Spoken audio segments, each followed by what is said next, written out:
मोरी बेटी कहा मांगन तुम मांगे मोरी बेटी।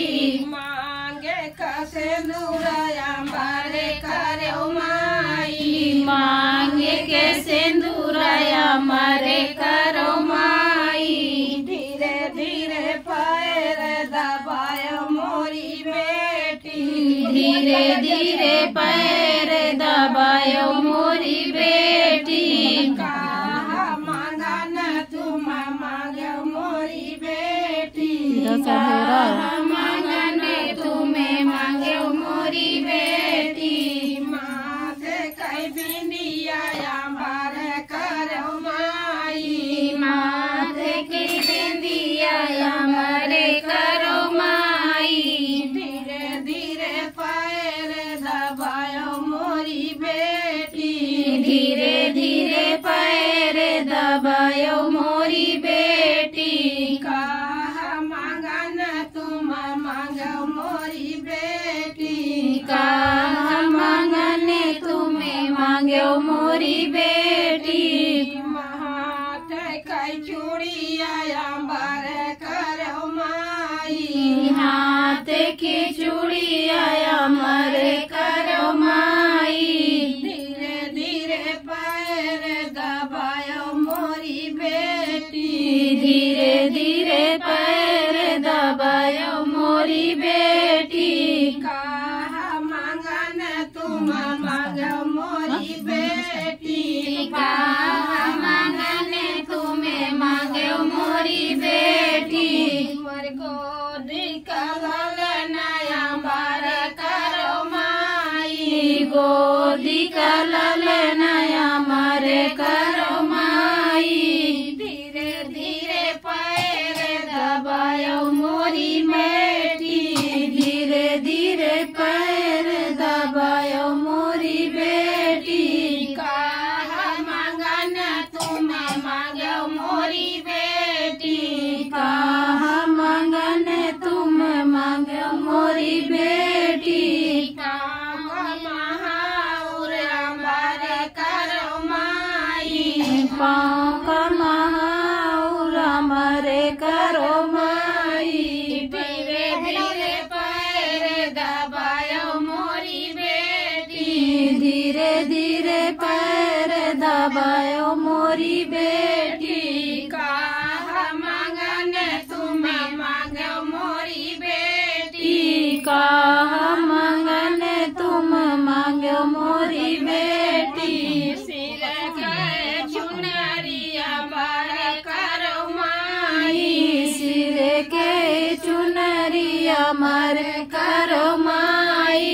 धीरे धीरे पैर दबायो मोरी बेटी धीरे धीरे पैर दबायो मोरी बेटी।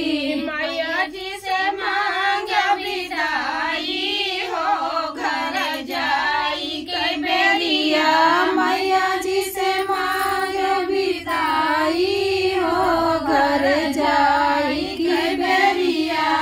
अपन मांगो 16 सिंगार अपने का मांगो 16 सिंगारे। पति जी के मांगो मरिया हो घर जाई के बेरिया पति जी के मांगे उमरिया हो घर जाई के बेरिया। मैया जी से मांगे विदाई हो घर जाई के बेरिया। मैया जी से मांगे विदाई हो घर जाई के बेरिया।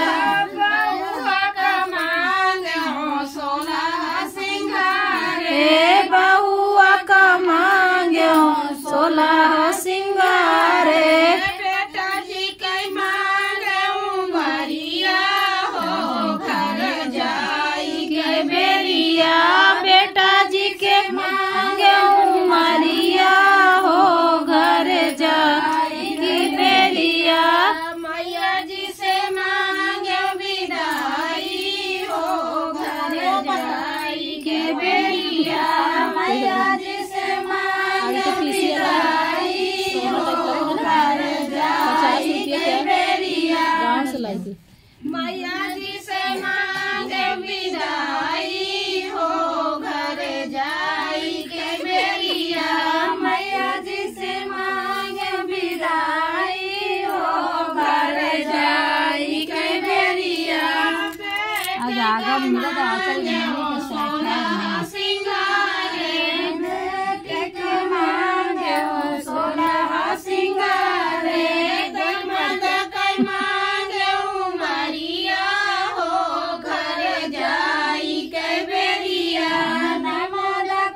की बेरिया भाभी का मांगे हो 16 सिंगार भाभी का मांगे 16 सिंगार भैया जी कई मांगे उमरिया हो घर जाई के बेरिया भैया जी के मांगे उमरिया हो घर जाई के बेरिया मैया जी से मांगे